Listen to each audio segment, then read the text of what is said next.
Don't get involved, you poor subcontractor. It was Laura, the daughter of the contractor's president, who said to me, "A subcontractor." Laura has been arrogant and unreasonable towards me since the first time we met. To make matters worse, she mocked me when I attended a social event. Besides, my manager, Robert, who was sitting next to me, treated me like a nuisance. You're out of place. Go home.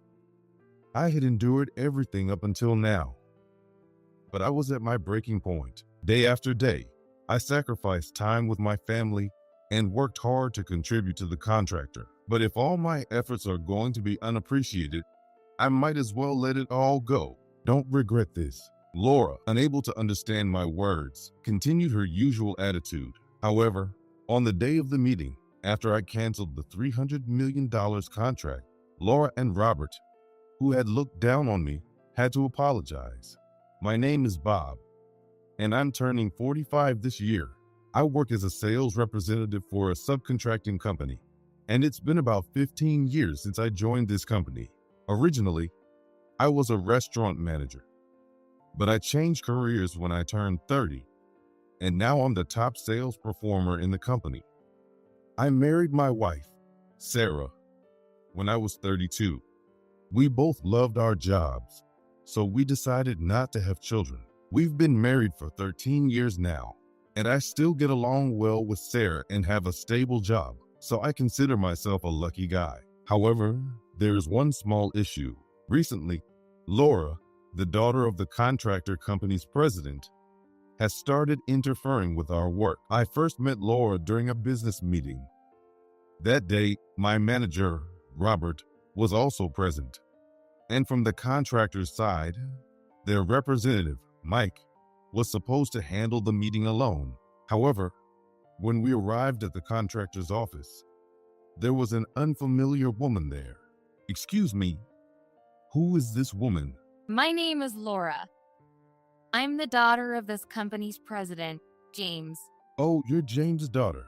Nice to meet you." After that, I proceeded with the meeting with Mike. Since it was her first time attending a business meeting, Laura just sat on the sofa and listened. I heard that she's 28 years old this year, but she has been living off part-time jobs and has never worked as a full-time employee. As she approached 30, her dad, James, thought it wasn't good for her to continue like that, so he had her join his company. However, Laura still didn't have any specific duties, so she was attending the meeting to observe how things are done. During the meeting, Robert and Laura just watched and didn't say a word. Well then, that's all for today. Thank you. Well, can you wait a moment? Yes, what is it? I can't stand to look at your suit. It looks so cheap. Suddenly, Laura, who is much younger than me, said something I wasn't expecting, and I froze. My mind couldn't keep up, and I think I stayed like that for a few seconds.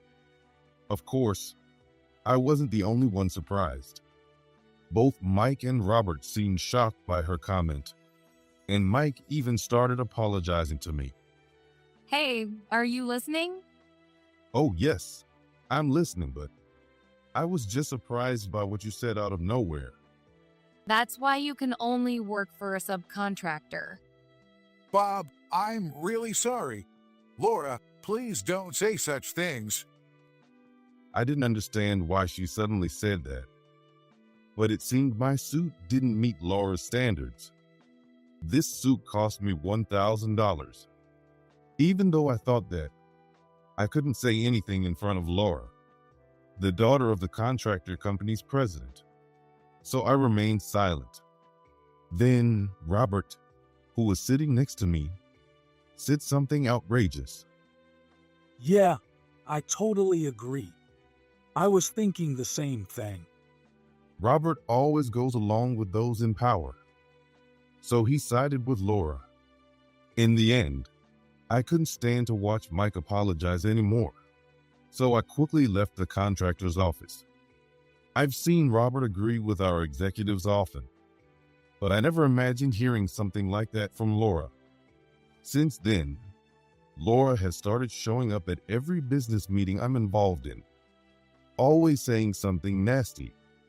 Whenever I visit the contractor, Laura is almost always nearby, making unpleasant comments like, "Your clothes look so cheap," or "The way you talk is strange."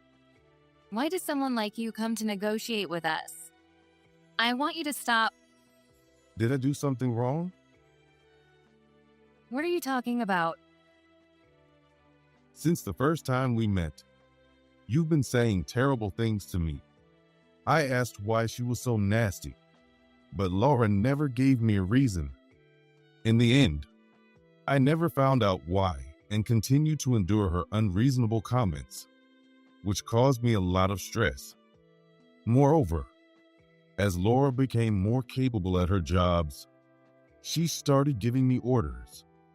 For example, she would instruct me to deliver parts that take 2 weeks to procure in just 1 week, or to lower the prices further. At first, I tried to meet her demands, working overtime every day until the last train. But no matter how hard I worked, the demands only increased, and I didn't feel appreciated. I even started sleeping at the office, going home only once every 3 days. My conversations with Sarah were reduced to simple greetings, and honestly, I was on the verge of physical and mental exhaustion. During this tough time, a social event with the contractor was planned. You don't have to dress formally for the social event. You can even wear jeans if you want.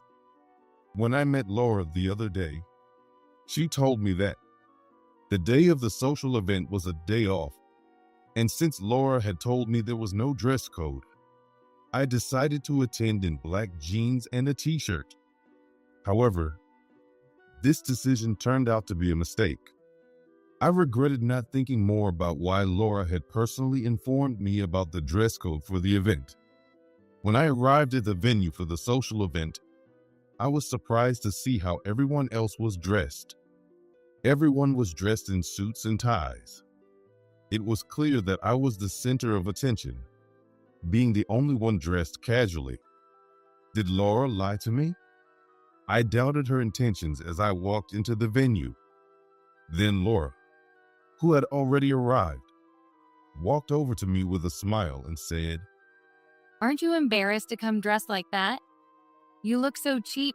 Don't talk to me. "You told me it was okay to wear whatever I wanted." Don't get involved, you poor subcontractor. I was so shocked that my mouth gaped open. I came dressed as I was told. So why do I have to put up with this? And from the very beginning, Laura has been treating me harshly. But why am I the only one she treats this way?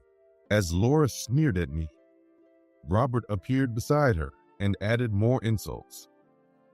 You're out of place. Go home. I tried to explain the situation to Robert, but they both just stood there with creepy smiles. Maybe Robert knew about this all along and is just messing with me.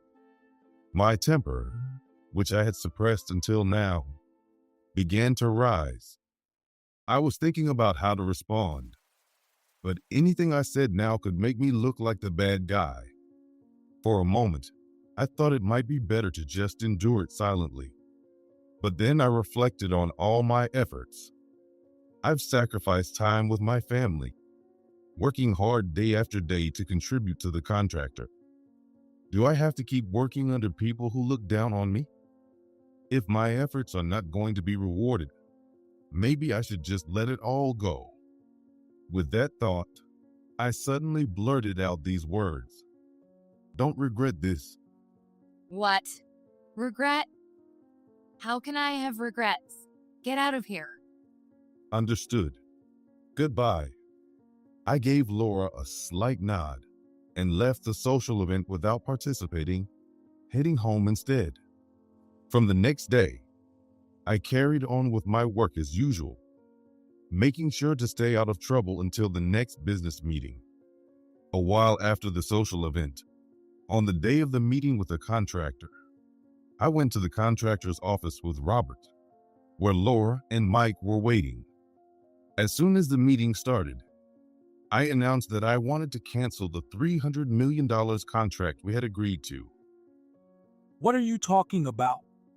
You want to cancel a $300 million contract. What are you saying? If you do that, you'll be the one in trouble, not us. Even if it causes trouble, I don't want to have a contract with you. Stop fooling around. Apologize to them right now. When I suddenly announced that I wanted to cancel the contract on the day of the meeting, Robert panicked, and Laura looked at me with a puzzled expression.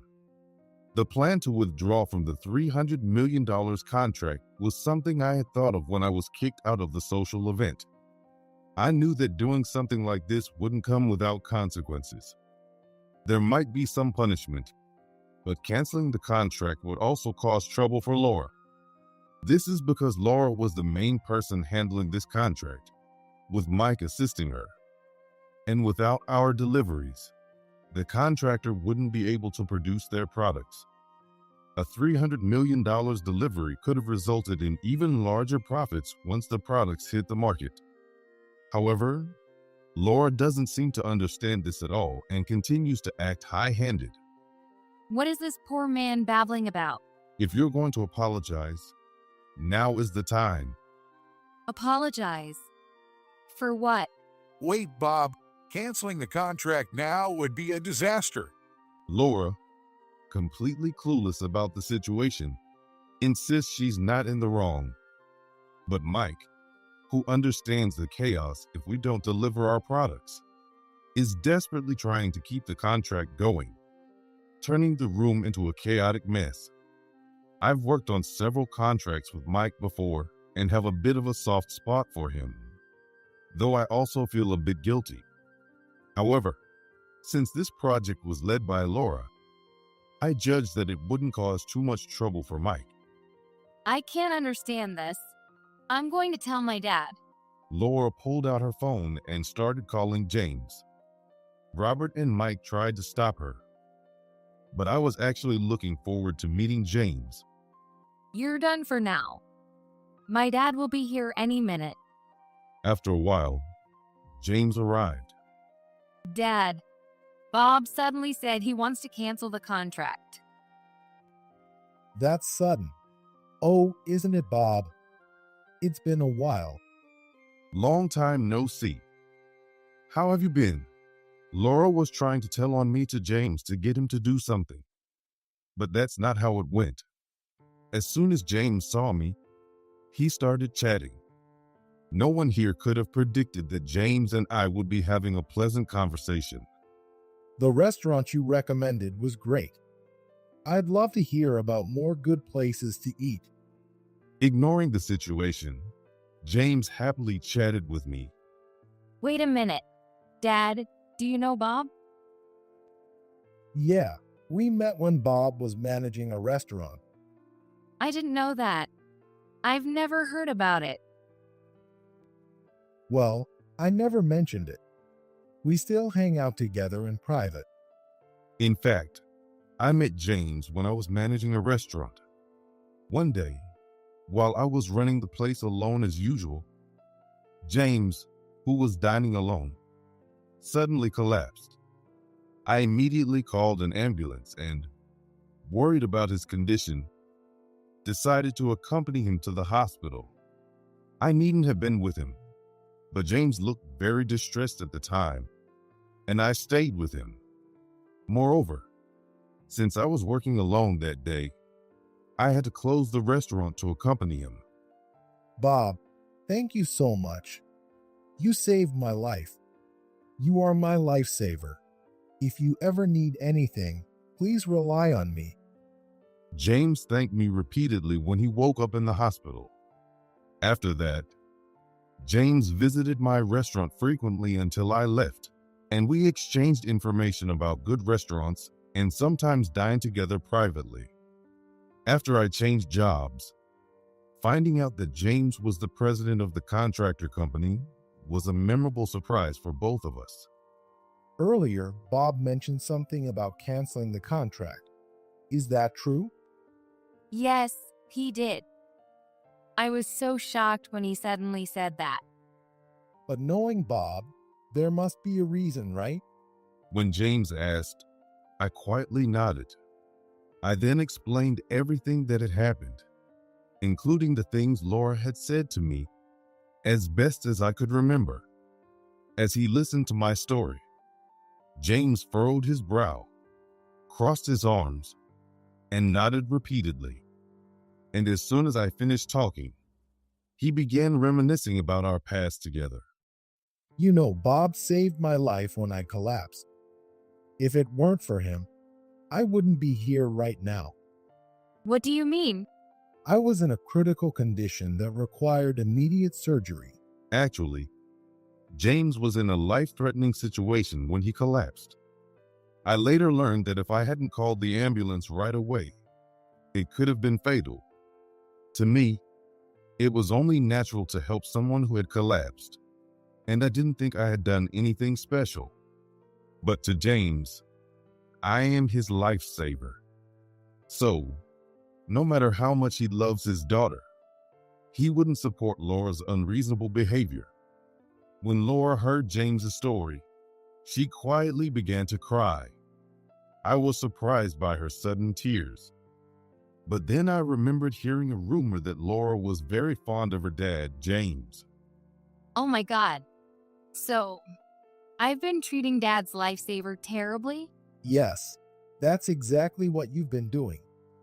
I'm so sorry. Really sorry. It's okay as long as you understand. But why did you single me out? Through her tears, Laura slowly began to answer my question. James and Laura often went out to eat together. And during those times, a certain man's name always came up. Apparently, James was close to this man, and they dined together frequently. Also, James talked about him so much that it irritated Laura. Then came the day of our first business meeting. At first, she intended to vent a little, but she found my reactions to her snide remarks amusing and couldn't stop herself from being mean. For such a reason, I thought that, but it seems the man who James often mentioned was me. Laura had been harassing me without knowing who I was, and I was caught in the crossfire of her frustration. It's frustrating to be the target of her stress relief. While Laura is entirely at fault, perhaps I'm also to blame for not standing up for myself. Thinking this, I couldn't be too harsh on her. After that, Laura apologized, and the situation was resolved. After the discussion ended and I left the room, Laura came running after me. Wait, please. I'm really sorry for being so awful to you. It's okay now. Just make sure to learn from this experience. This is a token of my apology. As she said this, Laura pulled a melted chocolate out of her pocket. At first, I thought it was just a regular piece of chocolate and took it. But I was surprised when the bag squished in my hand. Laura also didn't expect it to be melted and looked equally surprised. Is this another prank? No, it must have melted from body heat. I know. I didn't expect to be handed melted chocolate at this moment, and I couldn't help but burst out laughing. Seeing me laugh, Laura, who had been crying a moment ago, also started to smile. A while later, the $300 million contract was officially signed. I had initially wanted to cancel the contract to trouble Laura, but after her sincere apology and our reconciliation, there was no reason to void it anymore. I decided to forgive everything that had happened because I wanted to maintain a good relationship with James in the future. When I told my colleagues about this, they said, "You were too soft, and you should have canceled the contract no matter what." But I believe that the decision I made was the best one. Of course, Robert also apologized to me. Even after the $300 million contract was completed, We continued to work with the contractor several times. Although Laura didn't attend every meeting, she was present at many of them.